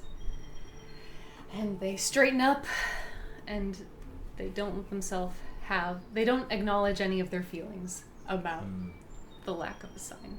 Yeah. I'm sorry, Cress. No. You march on out of the bestiary. Out of the bestiary. Toward home. The Orome estate. Quick little point of order. Cress. Yeah. I know this probably isn't your best skill, but I'm going to have you roll it. Am I going to persuade the rocks? Yeah, you're going to ask the rocks to tell you where's your friends. I need an Arcana. Oh, Lord, you're correct. Is that not your best? No. Oh. 5! There we go. Oh, yeah. It's not... It does... I could certainly use my hero point, and I would probably get roughly the same. Yeah, it's not your strongest modifier. Not my strongest. And I think it tracks. I think there's something to be found here. Yeah. And maybe Anatole will have better luck. Mm-hmm. But as Cress leaves the bestiary, they are not paying attention to the magical state of this space. They are thinking about everything that is absent. Yeah. Yeah. And Cress, as you leave the bestiary, the things that you find, you emerge in a world of absence because you know this world so well when it was abundant. You find yourself walking through passages that you used to swim through. Yeah. You find yourself where the walls that were, once murals that kind of incorporated bioluminescent sea life and corals in these fantastical structures, those are broken, gone. The stones are cracked. Where you walk is, just mechanically speaking, very much difficult terrain as you find yourself having to, clamber over jagged edges of rocks. Everything that your people made just broken around you. Cress was never accepted into the society, but it is the one they grew up in. It was home before Lukavir became Cress's home. And as they scrabble over shattered stone, they become quietly a little anthropologist of their own bygone history. There are little shattered pieces of those murals. There's just a little paint with maybe a hand. Yeah. Just a little detail here, the depiction of a shell, a pearl. Yeah. And whenever there is something recognizable on these shattered pieces of mural, Cress will pick it up, stow it in a saddlebag, and continue on their way. Little fossils embedded into the art, now broken free. Pick up, pocket. You're going along and you can't help but notice one of the key differences is, and you spotted a few already, as you know, the city is darker now than it's ever been, despite being above the sea. But the other thing that gets you now is the silence of the place. As you find your footsteps, kicking around rocks and stuff as you walk, they just kind of scatter about, and you realize that you are the only thing making sounds here outside of the sand that's just perpetually grinding, and the wind that is blowing through hallways it has never seen before. Yeah. Right? Yeah, where currents touched the walls, now the winds do. Yeah. It's a very different Zeladiel. I imagine this space that was not touched in the same way by oxygen, suddenly all the colors are different, even if there isn't much light to see them by. Whenever there's one of those bright shafts of light, it illuminates, I imagine, bleached like bone, like driftwood, where once there was vibrant color. Yeah. Because a lot of the coral is all like dried out and crumbled away. That which didn't get swept away as the seas moved through here. And you can almost kind of see the path of the destruction. You can see where flooding wrenched furniture out into passageways. And you're heading to the Orme estate, heading home for the first time. You find yourself traveling down because, well, the nobility got that prime real estate down in the trench. And your family was quite well to do. And as you make your way towards the Orme estate, Cress, you find that as you approach it, whether through some weird twist of fate, it is mostly intact, with, though, some exceptions. There are broken walls, broken passages and columns that now, because of where it is partially flooded with sand, partially buried, but you can kind of find spaces where you can kind of dig your way through the sand into rooms and get access into places like the actual entrance, right? Because as you approach, the entryway is like mostly buried. But if you kind of clamber up, you can kind of like smooth enough sand to kind of get on your belly and scooch in, right? And then once you find yourself over, you're now sliding down the back of another dune. Yeah. And now you find yourself in the Orme estate halls. Sand kind of spilling into the hall from different adjoining rooms. Some of the rooms look like they are just like mostly buried. Like when you peer inside, it's just a giant mound of sand. Some are just like a light coating. Cress opens one of the few doors that still remains, and it's just like exactly that. Yes.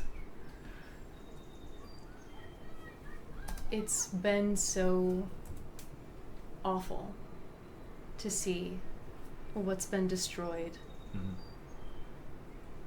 And Cress knows that they will have to see more of this ancient culture's lost history, where it thrived just a year ago. Yeah. But they open that door, and they know it's to one of Titus's offices, and they can't help but chuckle. Yeah, you kind of, Titus There's no cleaning that up. That's too bad, old man. Your feet guide you through the halls, maybe in more of a flow state. Yeah. As your feet are walking, but your mind is racing with the implications and the questions and just the sights, just taking in the sights. Maybe you're not even actively thinking about something as you're just processing or collecting the memories, seeing that stark contrast to the world that you knew before. Yeah. Cress walks in that flow state. It's a path they've taken so many times in such different circumstances that they almost fall back into that unenthusiastic, slow, meandering return to a home that isn't home. Mm-hmm. And in so doing, they're looking not consciously, but they are looking to the old things that would greet them. Mm. And in so doing, I think they might notice if something seems intentionally missing. Yeah. Like they're touching a familiar pillar. Maybe there isn't a pillar there. That's not intentional. Yeah, the hand brush is where it would have been. And it's gone. But then, maybe, their fingers alight on something important to Titus that he told them never to touch, so they touched it every time, and it's not there. Yeah. And if that's the case, it seems like their brain is looking for the intent of the other people who lived here, Titus and Cleantha, to see, like, they want to glean how they left. Yeah. You walk down halls. Titus has a hall in the house that is very much a trophy hall. Different accomplishments, military accomplishments primarily, but the various things, because Titus, as being an elf, has lived a long life. He's accomplished a lot. He's accomplished a lot. Yeah.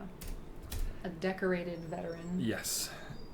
And commemorations, plaques, the like, are just littered across the floor. Suits of armor that that he wore in great battles, that he would, show off to guests. Sections of it are missing. The ones that you find are dented or scratched. Mm. The place looks abandoned.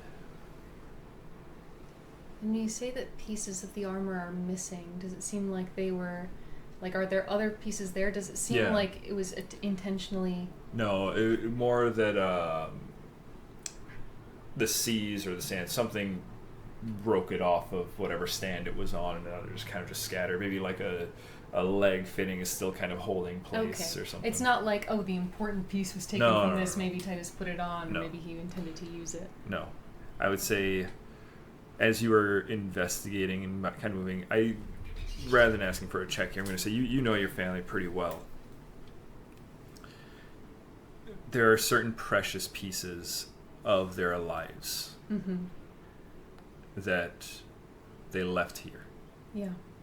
That they decided they had to continue on without. Because there are no bodies in here. You don't find corpses. It looks abandoned. In fact, Cress, your feet find you in one of Titus's studies, maybe the one kind of like adjoining that trophy hall. As Cress walks into that study, they have accumulated pieces of his armor as they've gone, so they're now wearing a plumed helmet and like a big flowing cape, and like have kind of shrugged a pauldron onto one shoulder, like greaves. They're just wearing a mishmash of his armor. It's like a kid playing dress up where they're not supposed to. Yeah. And they just have, like, I always wanted to try this out. And they just have every, like, a little gambeson that is, like, made out of mother of pearl, like, really decorative. They're like, this one's my favorite. It kind of jingles when they walk. But they walk into his space and drop all of his stuff on the floor, except the mother of pearl gambeson. They keep that. Yeah, that's a pretty good one. And For crying. Yeah, that It the just hollowness echoes. echoes. Yeah, just off the stone. And yeah, as you look around, this room actually it's deeper. It's somewhat deeper into the cavern. Quite well insulated from a lot of the sand and stuff like that. Probably like several bulkheads and stuff. Kind of along the way. So while this room has some obvious water damage, right? Look, there's no it's not buried or anything, right? And you can see as you look around that nothing in here was packed. Nothing in here was even like taken off the walls to be considered to be packed. Like, again, this room gives you the assurance that they left this place, abandoned it, and no one. You probably are the first person in this space since Titus at the end of the world at some point. Cress goes to his desk, sits in his chair, kicks their feet up onto the desk. You left in a hurry. Do I see... Did he keep a journal or anything like that? Or documents? Do I see any sort of... Excellent question. This man, I feel Yes. like, leaves paper trails. He certainly did. And Cress, your instincts are perfect. I'm not even going to require the check because you brought it up yourself. The table is askew, right? It's a big, heavy wooden table. Mm-hmm. Actually, no, it's a CL table. It probably wasn't even wooden. I mean, it's Titus, though. I Yeah. feel like he could have imported something. He could have had goofy. something. Yeah. Maybe this room actually. You know what? I'll tell you. Titus had a very. Grow me society check real quick. Oh, I'm so good at that, too. Come on. 17. Okay. I'll say you don't remember who specifically, but you remember that Titus had a tendency to host a lot of nobility, a lot of elves, especially from other places in the world.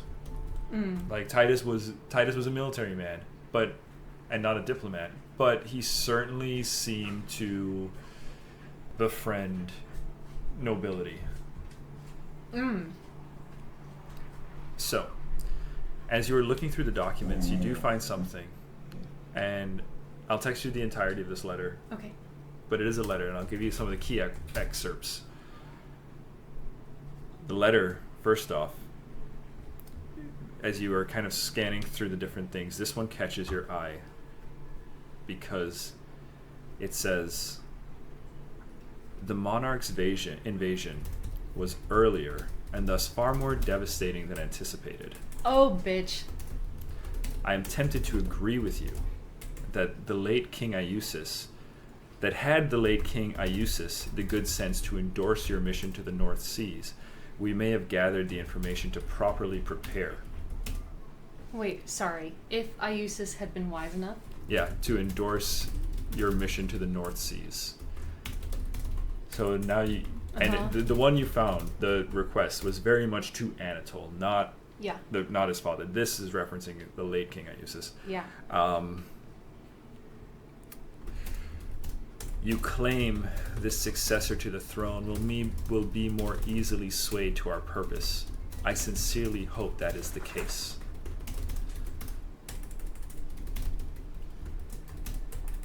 We can no longer afford to underestimate the Algolthu and the lengths they would pursue in their campaign against the gods. Neither can we afford to burden our deities with granting power and protection when they themselves are under threat. To that end, we are poised to make significant progress on our plans, provided the specimen you've promised can be delivered.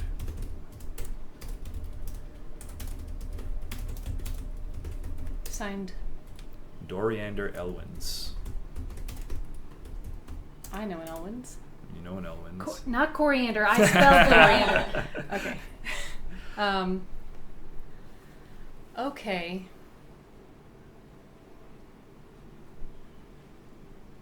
Okay. What the fuck are they? Okay. And Cress.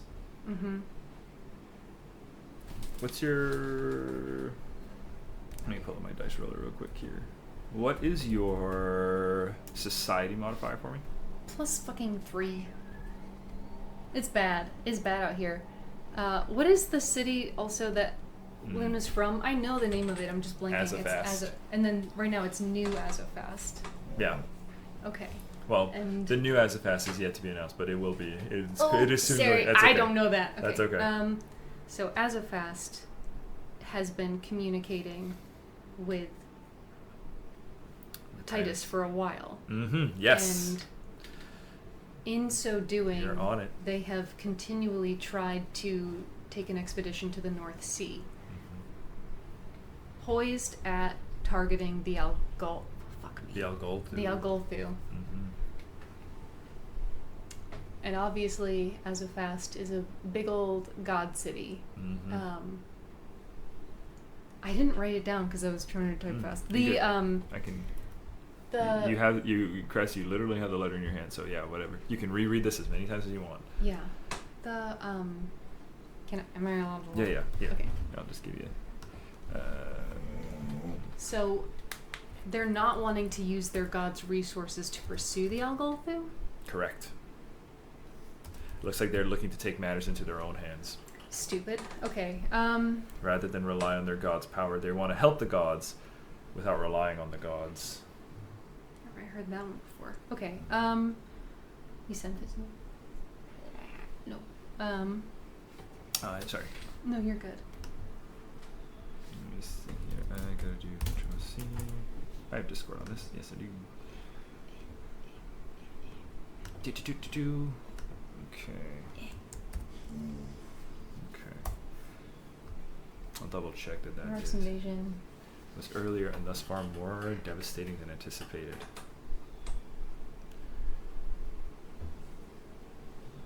We can no longer afford to underestimate the Algolthu and the lengths they would pursue in their campaign against the gods.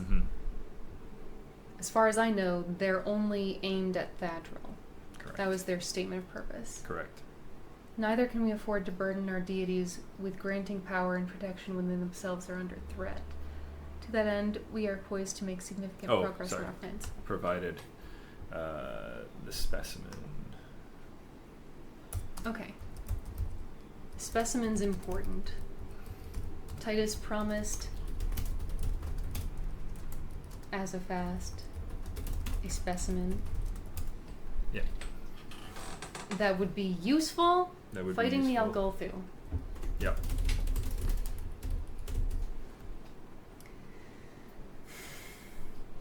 Okay.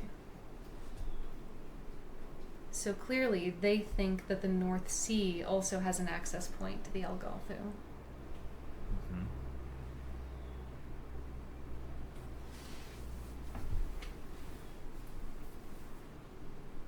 They think that the Axiomites are pursuing the gods plural. We've spoken to the Axiomites who have been very, it doesn't seem like they lie. Yeah. To kind of a fault, right? They're deeply inconsiderate, but they are honest. Yes. And they have their stated purpose is Thadril. Correct. But the people of Azofast think that the Axiomites are against the gods. So who the fuck made them think that? Why do they think that? Because it doesn't seem like that's true. Yeah. Given what you know from the Axiomites. Pretty profoundly lived experience. Yes. They've said things that they should have lied about to keep me positive to them, and they didn't. Yes. Someone, maybe Thadril. Would it be Thadril? Maybe.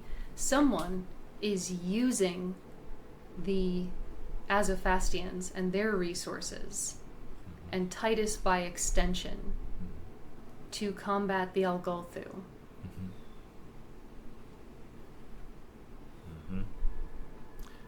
Hero point. Thanks. You're on it. You are on it. Elwins, okay. And Crest doesn't know Doriander. They know Luna. They know Luna. No Luna Elwins. Doriander's daughter. Yeah. Hannah likes when we get name drops. Hannah's just like, I know that one. Okay. Cress makes a mental note of that.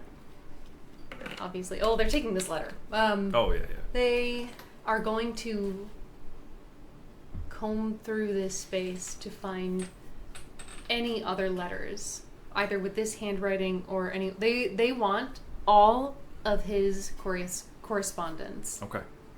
I will give you a list of things pending a check here. Yeah. So give me a perception check. And then I'm going to ask for one more check. I'm using a hero point. Okay. Bitch, I'm using another hero point. Okay. Okay, 27. 27 total? Yeah. 1 second here. 27 total. Okay. Cress, I'm going to give you a regular success here. Okay. I will draft up a couple more messages I think are going to be very useful and very interesting. Perfect. And they're not reading through, they're just gathering every letter they find, right? So it's not like Cress has whatever info is in them yet. Yeah. And they will take, if they can, like, Cress is like going through, they're play acting as Titus, so they're kind of being an asshole about it. They straighten up in their seat.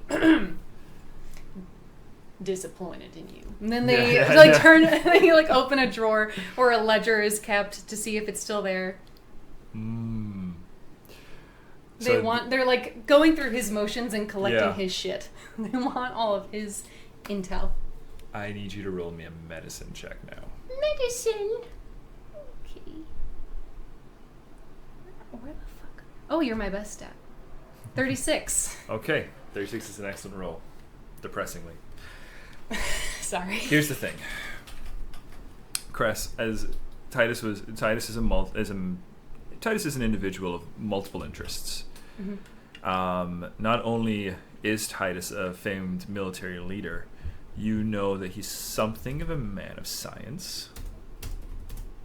And say science and technology, right? Given what you know of the Elwins and their connection to science and technology, kind of tracks. Makes a lot of sense. Yeah. You know that another area of interest of Titus is, this is a little bit maybe metaphysical, right? But the best thing I can reference here would be genetics. Oh. You know that he was one of the dark spots of your family, the Oromes, is Titus's relationship to the Sedacti. The fact that the Sedacti are actually not a native species to the world, but were once engineered soldiers of the Sea Elves that broke loose and, created their own communities. Yeah. Chris has this moment of recalling a familiar thing and feeling the familiar shame, and then remembering, oh, I'm not a fucking Orome. Yeah, there you go. They my mother married in. I don't whatever. True. There's a sudden oh yeah, Titus isn't my father. Yeah, it's a good point. Bitch. They're that you go into your childhood home and you regress. There is a real regression in Crest right now where they're that sassy teenager is back in full force. All right, asshole. In your journal, in your looking through documents, though, Cress, you do find writings on an autopsy that Titus recently oversaw.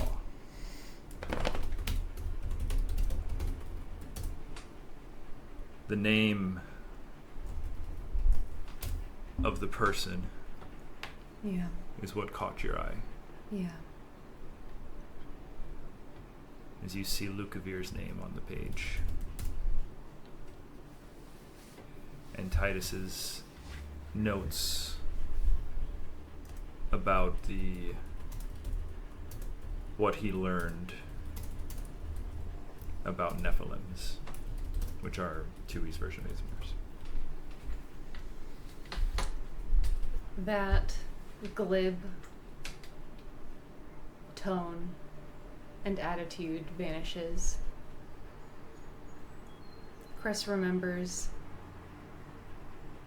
the night that Lukavir came here to be wedded in ceremony to Cress. He already had been. They had had a marriage on the surface. But King Iusis had finally agreed to recognize the union through Anatole's intervention. Cress has no doubt. They remember Lukavir transforming. Anatole had been confused. He had given Lukavir a potion that would allow him to breathe underwater. But during this marriage ceremony, Lukavir had transformed into something monstrous. And with the remembrance of Titus's part in transforming sea elves into the entities that are now the Sedacti. In reading about his disappointment in the former King Iusis and his hopes for Anatole, and in reading about this autopsy on a Nephilim, their husband, everything snaps into focus for Cress as they stare down at these notes of the man who they see as the architect of their husband's murder.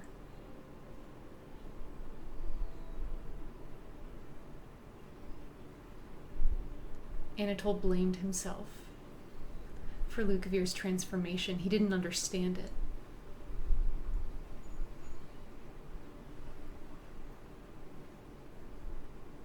And Cress comes to the conclusion in their mind, whether right or wrong, that Anatole didn't understand what was happening because it wasn't what Anatole did that transformed Lukavir. It was Titus.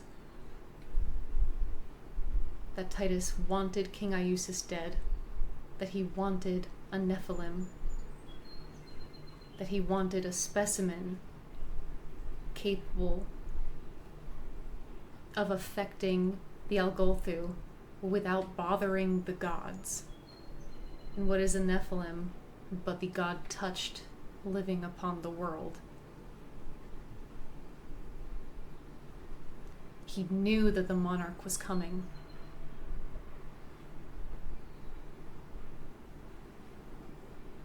He thought he had more time.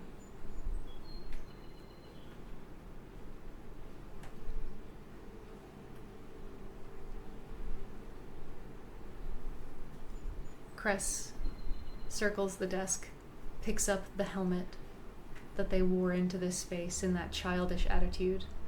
They stare at it. You're a murderer. You're a traitor of this world, even as you think you're trying to fucking save it. And those Algolthu are gonna swallow you fucking whole, old man, because you were not prepared. And you never have been.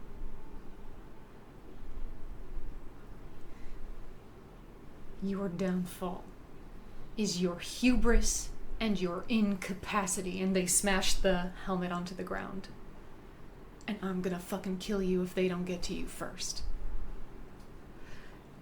They're angry, but there are tears rolling down their cheeks, integrating with the sand that's accrued over them as they've been exploring this place.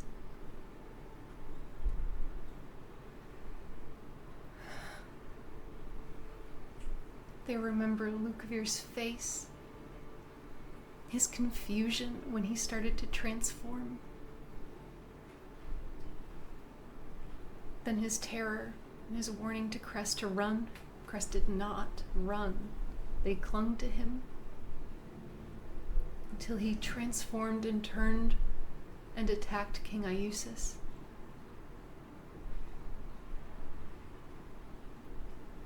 They remember Anatole tackling them as the monster that had been their husband turned on them. Anatole swimming them far away, not just from the threat that Vieira had become, but the threat of what Titus would be allowed to do to Cress, given what he had just witnessed their husband do. But it wasn't witness what their husband do. It was what Titus made their husband do. And as they suddenly realize that the architect of this beautiful kingdom's destruction was the man who claimed fatherhood over them, they run. They sprint with all of his materia in tow to their mother's statue.